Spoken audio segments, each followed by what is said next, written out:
మనకు పగలు రాత్రి ఉన్నట్లే బ్రహ్మదేవునికి కల్పమని ఉంటుంది. కల్పం పూర్తయిన తర్వాత బ్రహ్మదేవుడు విశ్రాంతి తీసుకుంటాడు. కొన్ని కల్పాల తర్వాత బ్రహ్మదేవుని స్థానంలో మరొకరు వస్తారు.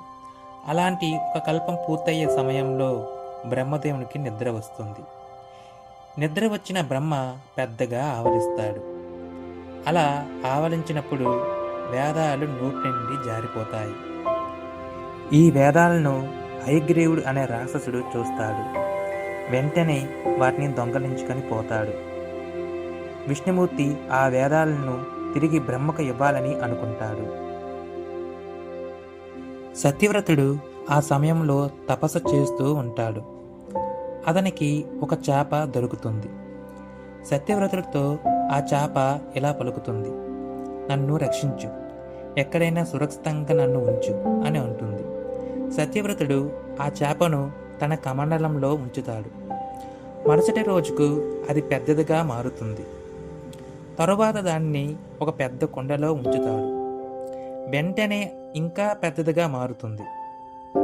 తరువాత ఆ చేపను ఒక చెరువులో విడిచిపెడతాడు. అది మరలా పెద్దదిగా మారుతుంది. ఇది సాధారణ చేప కాదు, సాక్షాత్ విష్ణు స్వరూపం అని తెలుసుకొని నమస్కరిస్తాడు. అప్పుడు చేప తన నిజ స్వరూపంతో ఇలా చెప్పింది, ఇప్పటి నుండి 7 రోజుల్లో ప్రళయం వస్తుంది. అన్ని జంతువుల్లో ఒక్కొక్క జంటను నేను పంపించిన వారును ఎక్కించు, అలాగే ఆ వారును కూడా నేను రక్షిస్తాను అని చెప్పి ఆ తర్వాత ఆ చేప హయగ్రీవ రాక్షసుని చంపి వేదాలను రక్షిస్తుంది.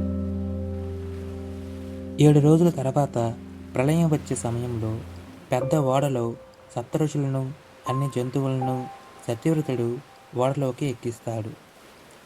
ఓడ మునిపోకుండా ఆ ఓడను చేప సురక్షితంగా తీసుకువెళ్తుంది. ఆ విధంగా మరలా సృష్టి ప్రారంభం అవుతుంది.